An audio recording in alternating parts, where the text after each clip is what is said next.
Pessoa.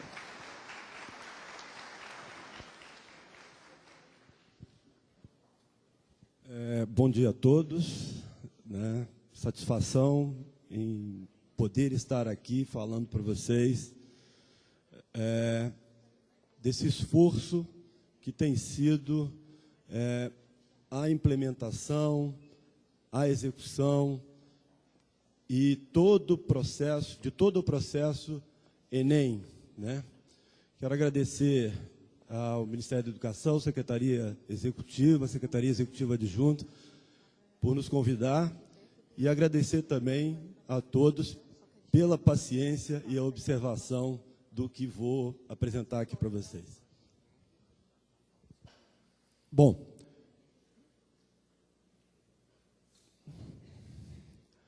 eu estou na diretoria do Instituto Nacional de Estudo e Pesquisas Educacionais, uma autarquia federal vinculada ao Ministério da Educação. Essa autarquia tem em suas ações finalísticas monitorar resultados educacionais em duas dimensões.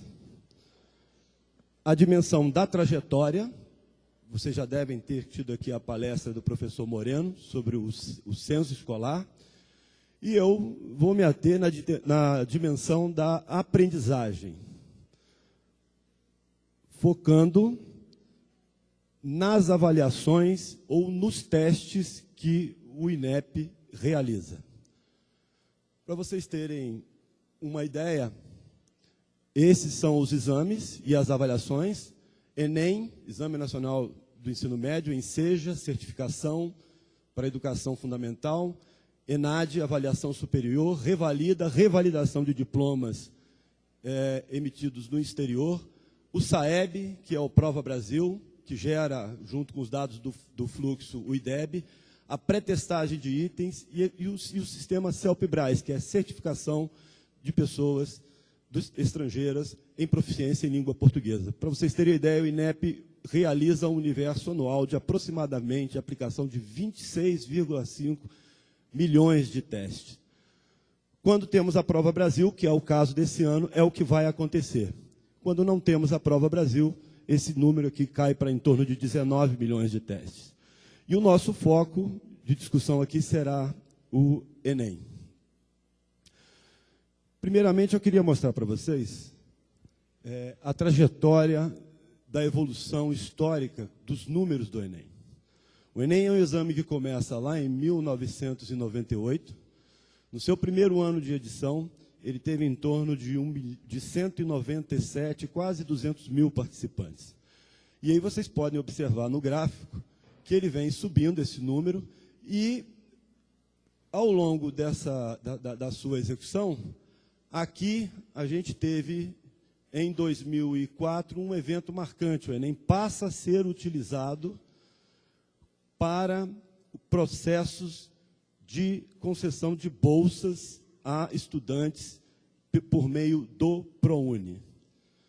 Depois, ele segue até que aqui, em 2009, ele definitivamente passa a ser utilizado, já para o ano letivo de 2010, como um exame cujos resultados seriam utilizados pelo SISU, Sistema de Seleção Unificado, para ingresso nas vagas dos cursos superiores das universidades federais, e mais fortemente no ProUni e também do FIES. Mais adiante veio também o Ciências Sem Fronteira. Então, o que a gente observa aqui nesse movimento de 2009 são duas questões. Primeiro, ele migra praticamente de um exame que ainda continua sendo um exame de avaliação, mas os seus resultados passam a ter uma finalidade de seleção.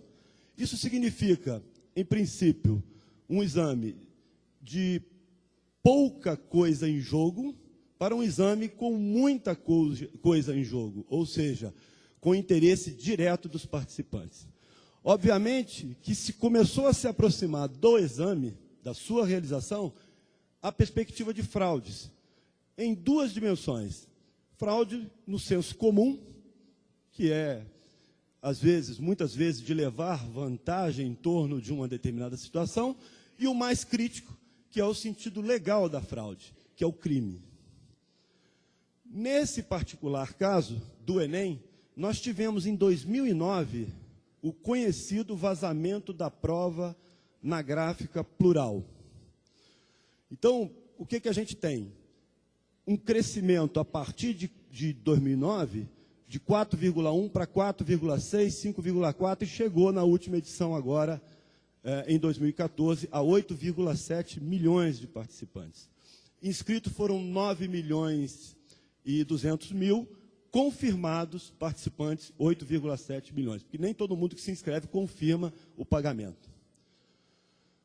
Bom, falamos que tivemos, então, uma migração de um sistema, ele continua sendo de avaliação, mas as suas finalidades, devido às políticas e às implementações de acesso às vagas do SISU, ProUni, FIES e Ciências Sem Fronteira, ele começa, então, a servir como uma base de acesso e, portanto, de interesse direto dos participantes. Isso começou a aproximar expectativas de fraude, e até que em 2009 aconteceu aquele episódio, né? Então, o que tivemos em 2009? O exame foi cancelado, mais ou menos há um mês da sua realização, e em 60 dias o Ministério da Educação teve que fazer toda a estruturação e a aplicação de modo a garantir a sua realização em 2009. Essa crise, e aí eu acho que é o objetivo principal aqui que eu queria apresentar para vocês, marcou a história da mudança, e é o marco da alteração da logística, ou de toda a operação de aplicação do Enem. E é isso que nós vamos falar para vocês aqui. Ou seja, até 2009, nós tínhamos uma situação em que toda a operação era concentrada, né, por um único ente aplicador. Imagina que você realizar um exame dessa dimensão, você tem desde o sistema de inscrição, que é uma etapa que pressupõe treinamento, plataforma, investimento tecnológico para você fazer esse sistema online funcionar. Você tem o sistema de elaboração da prova, propriamente dito, que tem que antes ser os itens elaborados e a prova depois confeccionada. Você tem a impressão gráfica desse material, você tem que organizar os locais de aplicação, você tem que alocar as pessoas nesses locais, enfim, toda uma operação com vários processos que até 2009 era executado por um único ente aplicador. Essa situação, por mais que o INEP tivesse todo o esforço para poder acompanhar, cria uma certa capacidade imperfeita de observação, porque todas as ocorrências estão no contexto de uma única pessoa jurídica, mesmo que ela tenha formado um grande consórcio para fazê-lo. E foi isto exatamente o que aconteceu no caso em 2009.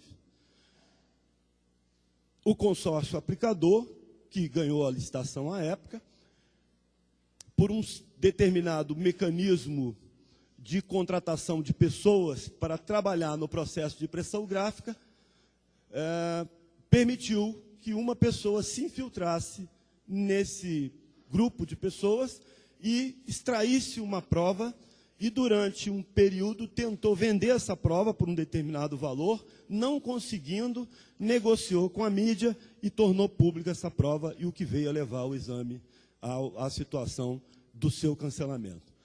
Bom, o que acontece? Vem essa operação emergencial, é feita a nova aplicação, e aí começa toda a transformação que a gente vem trabalhando desde 2010. Primeira mudança, mudamos o modelo de contratação. Passamos a segmentar os processos com contratações individualizadas de acordo com cada demanda. O que significa? O INEP passa a concentrar mais esforço na constituição do seu Banco Nacional de Itens, passa mais fortemente a cuidar da pretestagem desses itens, porque utiliza a teoria de resposta ao item, e os itens precisam ser calibrados, eles precisam ser testados, o que envolve também um esforço muito grande. Passa uma contratação de uma empresa gráfica com base nas normas de segurança máxima. Passa a contratação da instituição aplicadora, uma empresa específica para distribuir, reúne uma série de articulações e parceiros para moldar e blindar essa operação, envolvendo Polícia Federal, Secretaria de Segurança Pública e etc, etc. Enfim, para dar conta ao que a gente poderia dizer certa operação de guerra, que se dá num processo, mas em 2 dias ela tem que acontecer. Num sábado, num domingo. Isonômico, começando e terminando, fazendo e garantindo com que a prova se encontre na carteira com o aluno que foi designado para se encontrar com ela. Então, tem toda uma logística estruturada para isso. E essa alteração, obviamente, mudou o papel do servidor INEP, o papel do servidor público INEP. Porque ele deixa de ser esse agente com essa capacidade imperfeita de observador para ser o integrador logístico desta operação. Ora, se antes eu tinha só um ente que cuidava de tudo, isso, de certa forma, me colocava numa posição, abre e fecha aspas, sublinha, conforto. Agora não. Eu sou o agente que integra. Eu tenho vários interlocutores, eu tenho vários contratados. Eu tenho que criar mecanismo para poder garantir essa harmonia, para garantir esse fluxo. E aí é o que a gente chama de caminho crítico, né? E essa foi a grande mudança. Nessa mudança, a gente passa a ter esse desenho que eu acho que sintetiza aqui praticamente toda a minha fala. E depois, a gente apresenta isso mais adiante, como é que se dá esse monitoramento, e aí acho que dá para dar a percepção do que significa toda a operação. Primeiramente, os itens são elaborados nas instalações do INEP. Lá no INEP tem uma estrutura, tem um ambiente seguro, com mais de 20 salas. A prova é elaborada lá. Quando essa prova é elaborada, ela é transportada com o apoio e a escolta da Polícia Federal, numa mídia, né, toda criptografada, né, segue a mídia, mas o código de acesso segue depois por outra via, até que chega ao local de impressão e entra direto, acompanhado pela Polícia Federal, até o bunker da gráfica, que também é um ambiente seguro, onde ela vai ganhar a diagramação final, né? Na gráfica são impressas as provas e todos os materiais de aplicação necessários à sua realização, ou seja, são mais de 50 itens, envolvendo ata de sala, relatório de aplicação, declarações, lista de presença, cartão de confirmação, cartão resposta, folha de redação, enfim, são quase 40, 50 itens que são impressos e todos com dados variáveis aplicados. Todos os materiais são codificados por código de barra e são também referenciados a pessoas, seja aquele que aplica, seja aquele que participa da aplicação, no caso, o candidato ou o participante. Então, na gráfica, esse material, só para dar um exemplo aqui, as provas, todas têm código de barra, esses códigos de barra estão vinculados às folhas, às páginas, para não ter aquele problema que nós tivemos em 2010, de folhas invertidas dentro de prova. Essas páginas, essas provas estão vinculadas por um sistema de controle automático de impressão, aonde se der vermelho significa que deu problema, alguma página travou ou algum sistema não funcionou dentro do regular. Para o lote de produção e impressão seguir, tem que estar tudo verdinho até o final da impressão. Curioso, só para dizer para vocês, numa prova dessa de sigilo, a chapa da prova ela é feita num material transparente, de modo que não é uma chapa tradicional. É um material silicone transparente. E com isso, o que ocorre? Essa chapa poderia imprimir 60 mil provas. Em média, nós adotamos como regra só imprimir 20 a 25 mil como garantia de qualidade de impressão, né? E aí nós temos o sistema de controle, né, da impressão, né? Então, voltando. Páginas vinculam a capa, capa vincula a processo produtivo, que vincula a rótulo de malote, que tem uma etiqueta com um RFID, um chipzinho, aonde é possível rastreá-lo ou identificar a trajetória desse malote até o dia da aplicação. seguindo o processo da gráfica, enquanto num ambiente da gráfica está sendo feita a impressão e a preparação do material, dentro desse mesmo ambiente existe uma outra área segregada, contínua ao processo de produção, que é onde atua o consórcio. O consórcio aplicador é uma outra instituição contratada, né, que recebe esse material, tudo estilingrado, tudo selado, portanto, ele não tem relação visual com esse material, acondiciona esses materiais em malotes, que são malotes que têm que ir para um determinado local de aplicação. Malotes verdes do primeiro dia, malotes amarelos do segundo dia, para não dar confusão. São duas linhas de produção distintas, para não correr o risco de você, de repente, errar e botar um pacote de prova do segundo dia no primeiro, o que significa cair o exame, né? Feita esse manuseio, só para vocês terem uma ideia, é o consórcio também que vai vincular dois sistemas de lacre. De um lado, lacre de aço. Do outro, o que nós chamamos de lacre eletrônico. Esse lacrezinho que vocês estão vendo aqui, quando fechado, ele tem um contador, ele começa a marcar a hora que aquele malote foi fechado. E ele vai marcar também o momento em que ele foi aberto. Esse instrumento, a gente costuma dizer que é um instrumento de monitoramento para gerar comportamento. Por quê? Porque por mais que a gente tenha avançado na logística, por mais que tenha operado, a gente ainda tem, e a gente vai mostrar para vocês mais lá adiante, uma capacidade imperfeita de observação no momento em que esses malotes chegam nas quase 20 mil coordenações locais de aplicação, porque ela fica na posse de uma equipe restrita, espalhada por esse Brasil inteiro. Se esse lacre for aberto antes do tempo, a gente tem esse registro, né?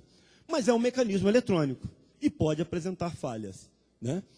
E a gente vem cada vez mais melhorando a qualidade dele, e ele tem sido útil, mas a gente está percebendo a necessidade de implementar algumas medidas que são as que nós vamos fazer esse ano, devido às ocorrências que depois eu mostro para vocês. Bom, então a função do lacre é essa, só mostrei um outro malote, são duas cores diferentes, né?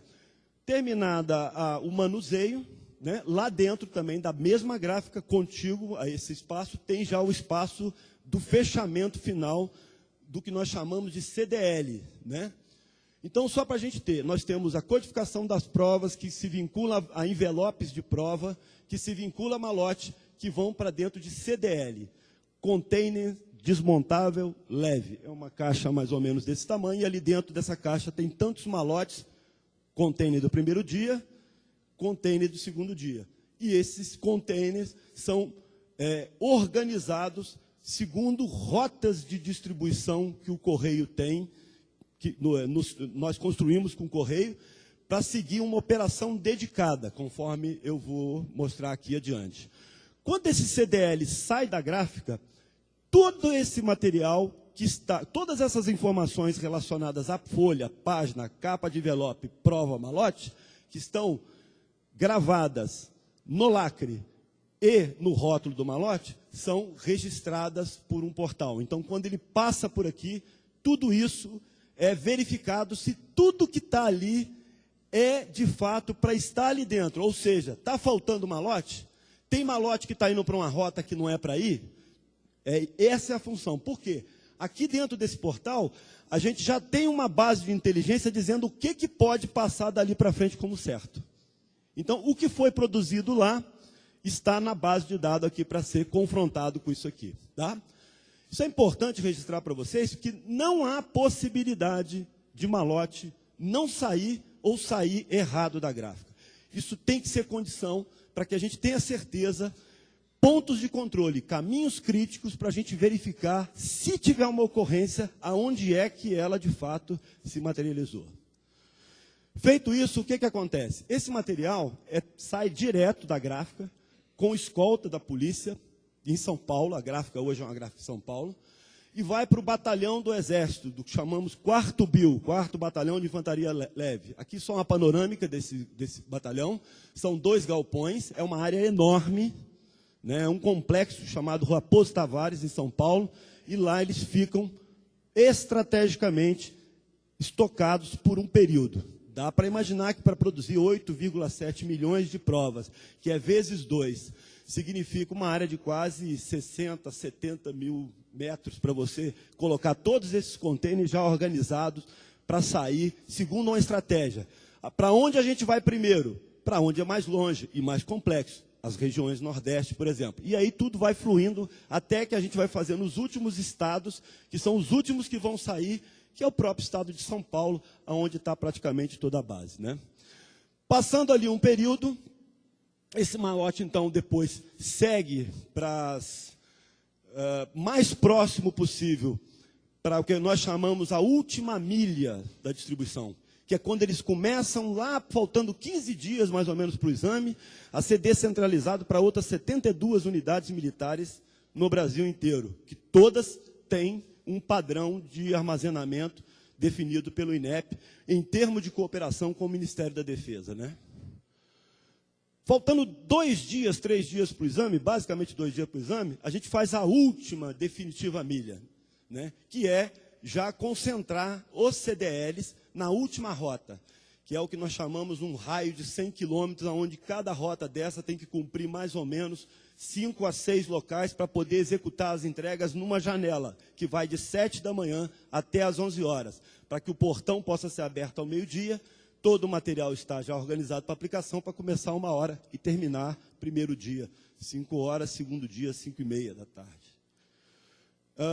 Então, essas entregas são feitas, todas escoltadas pela Secretaria de Segurança Pública, nós temos convênio com toda a Secretaria de Segurança Pública, e aqui a gente está vendo uma entrega num local, vão 2 agentes do Correio, a polícia está ali junto, é feita a entrega, é feito o registro, e depois que essa aplicação acontece, né, nesses 18 mil locais e 200 e tantas mil salas de aplicação, esse material tem que também, e aqui algumas fotos que a gente botou aqui rapidamente para vocês verem, porque dentre esses 8 milhões e 700 mil participantes, nós temos aproximadamente 120 mil participantes que são guardadores de sábado, que ao sábado eles começam a prova após o pôr do sol.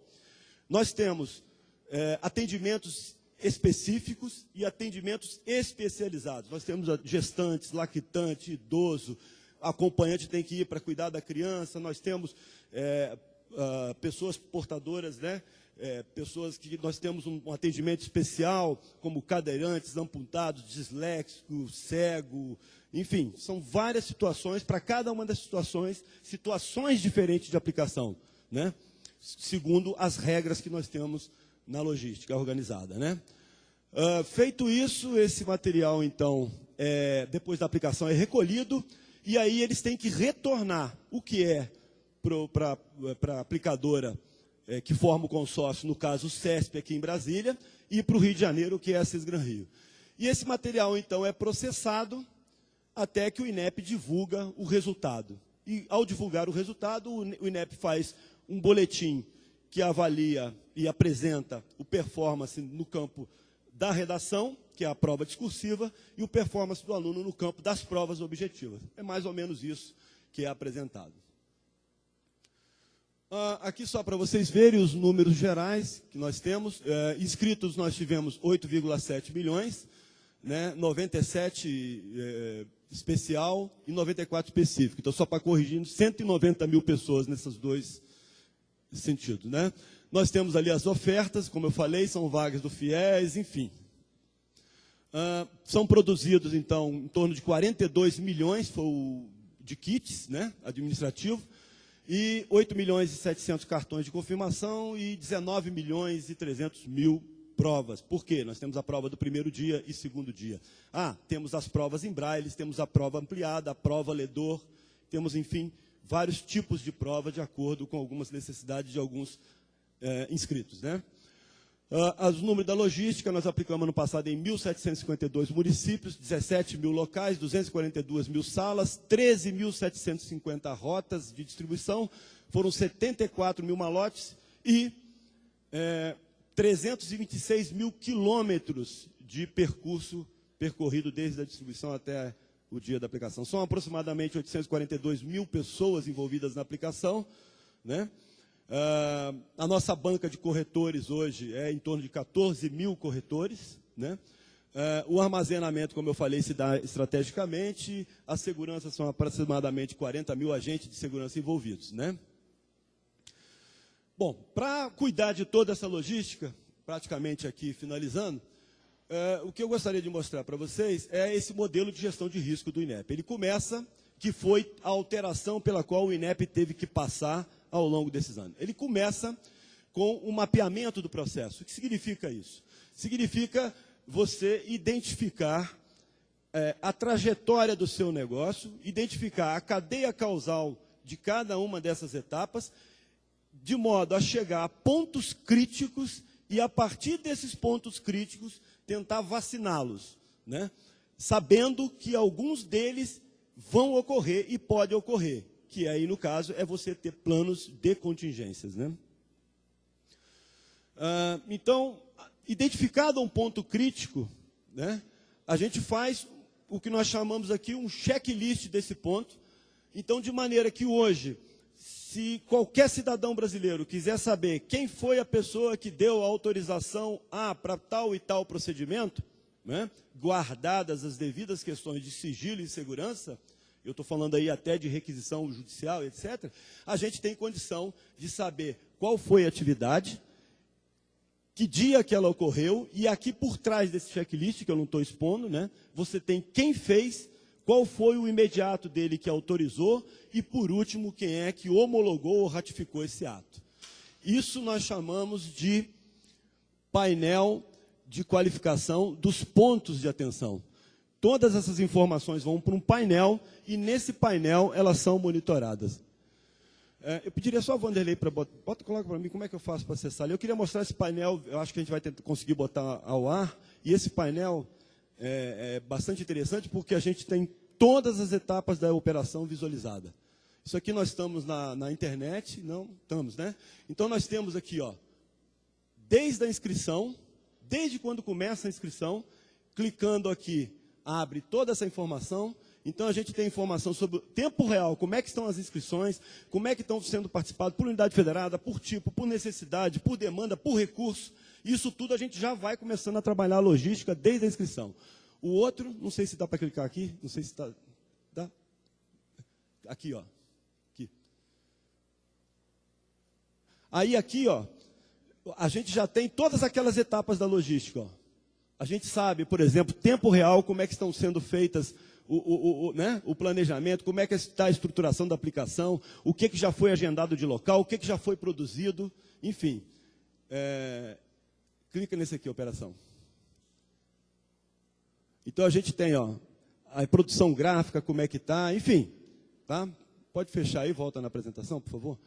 E temos também a parte de transação de base de dados, que é fundamental na operação dessa. Volta na apresentação.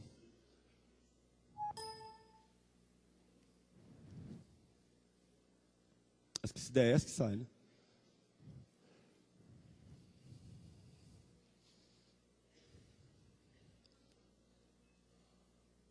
Isso.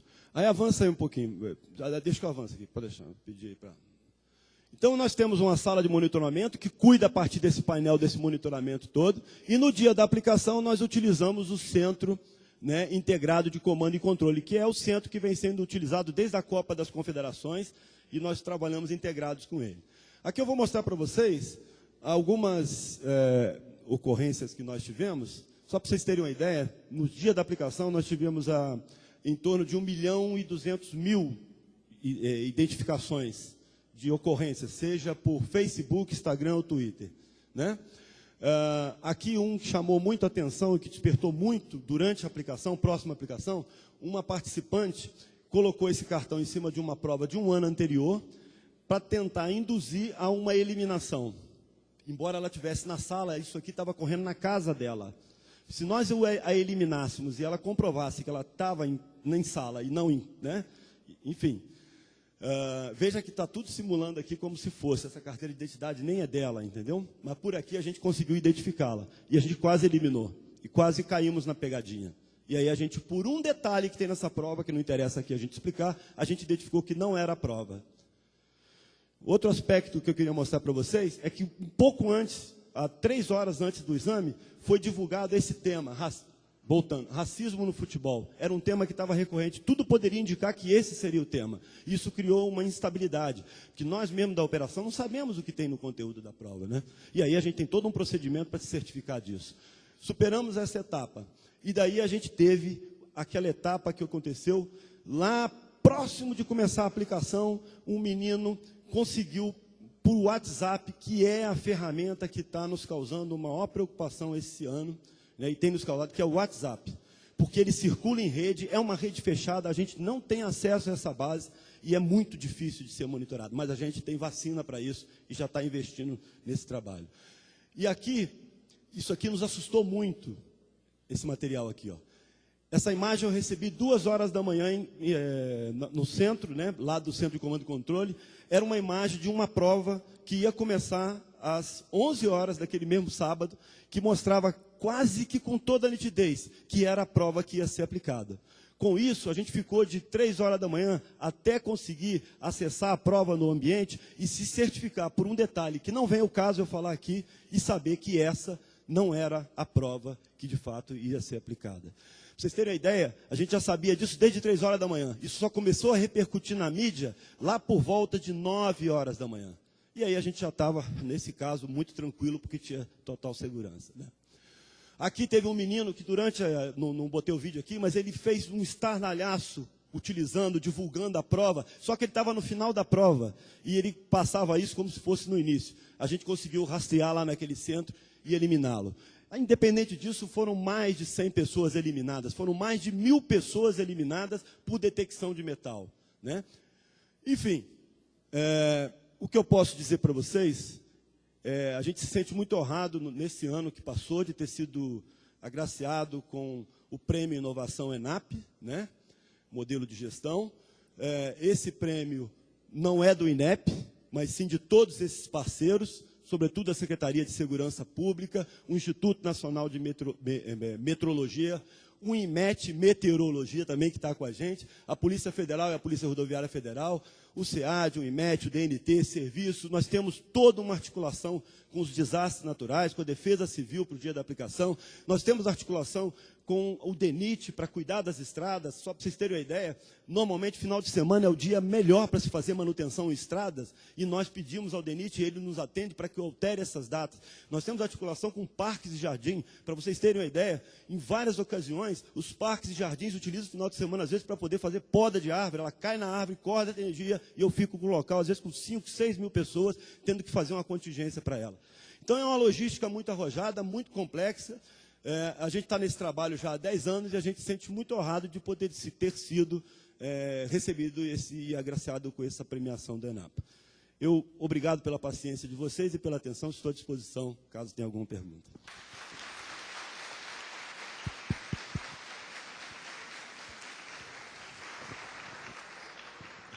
Obrigada, professor. Mais uma vez, estamos no tempo, embora nós estejamos com o tempo corrido, mas temos ainda, abriremos para no máximo 3 perguntas. Temos aqui um participante. Aqui, ó. Bom dia. Eu sou professor de cursinho e acompanho a implantação do Enem desde o seu primeiro dia. Parabenizo a evolução e, como testemunha, e quanto aquelas notícias apavoram nossos alunos, a gente agradece os cuidados, que hoje acabou aquele pavor que havia nas fraudes no Enem. Muito embora, o ano passado, a gente ainda tenha percebido a história do WhatsApp, né? O tema da redação, que vazou lá no Piauí. E a gente percebe também essa evolução, o Enem como instrumento de mudança no ensino brasileiro, porque todos nós sabemos que foca o currículo das escolas, mas o resultado do Enem, sobretudo, a avaliação das instituições, ainda precisa ser pensado, professor. Por exemplo, hoje virou instrumento de mídia o ranking das escolas do Enem do Brasil.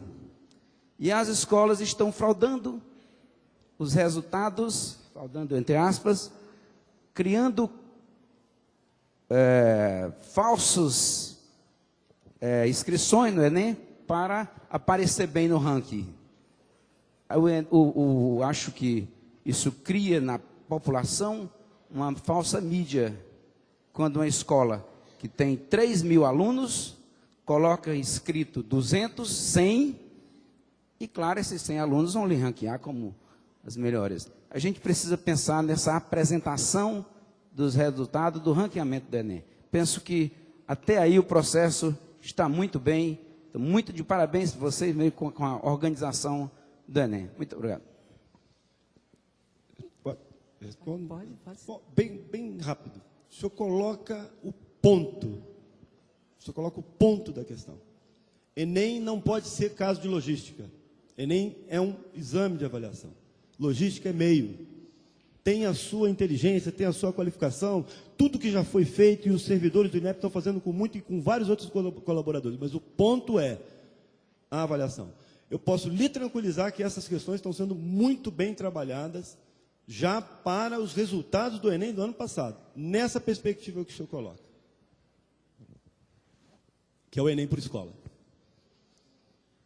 Mais um participante?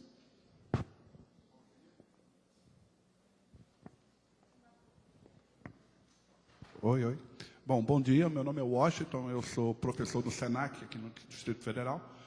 Parabenizá-lo pela apresentação, nos dá até uma certa segurança, considerando tudo que a gente ouve na mídia o tempo todo em relação ao Enem. Mas a minha curiosidade, né, considerando o que era o ensino médio, né, o Exame Nacional do Ensino Médio em 98, e as proporções que se tomou em 2014, a perspectiva para 2015, que a gente já ouviu falar acima de 10 milhões de participantes. O INEP, ele já projeta crescimento para os próximos anos, e qual é a expectativa? Onde é que nós podemos chegar, considerando as dimensões que ele já tem hoje? Bom, a gente está trabalhando com uma expectativa de crescimento para esse ano e de um enfrentamento no sentido do debate, do esclarecimento e da explicação para a sociedade, e aí a mídia tem um papel importante disso, para as questões da abstenção, ou do absenteísmo no dia da prova, né? Que isso tem um investimento, você prepara tudo, isso tem um custo, né? Então a gente vai trabalhar muito fortemente, mas a gente tem uma expectativa de crescimento, sim, e é recorrente demandas para que o INEP disponibilize a base de dados para diversas outras funções e finalidades, e o que só iria incrementar ainda mais essa inscrição, né? Eu não sou um especialista no nível dessa discussão, desse tema, né, que é o modelo, que é aliado ao currículo, etc. Mas o que a gente sabe é que existem duas possibilidades. Uma é você fazer um exame para seleção, onde talvez um determinado número de questão, a partir dali você não precisa fazer mais, porque você já sabe quem é que é o selecionado. O outro é a avaliação, que aí você, para atender ao currículo, precisa ter N questões para saber se ele conhece tal tema, se na formação dele abordou tal tema do currículo, enfim.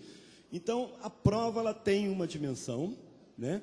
Mas, aparentemente, o resultado é utilizado para... né? Daí a importância de você tentar conjugar numa única prova esses universos da avaliação e da seleção. Então, a gente tem, por exemplo, 1,7 milhões de participantes que são treineiros. Eles fazem a prova, nós temos alunos no último ano do ensino fundamental, né, fazendo a prova do Enem, né?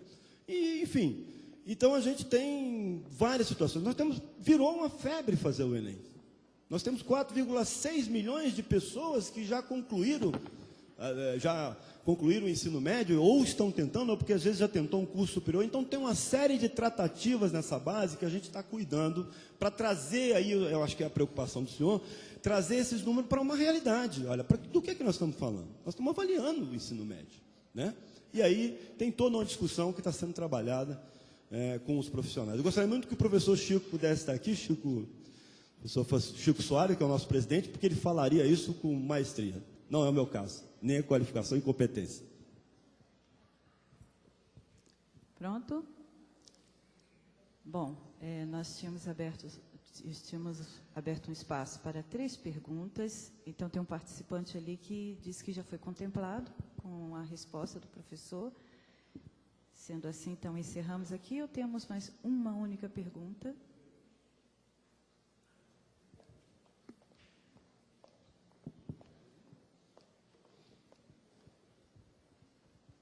Só para que a gente dê a oportunidade de termos 3 perguntas.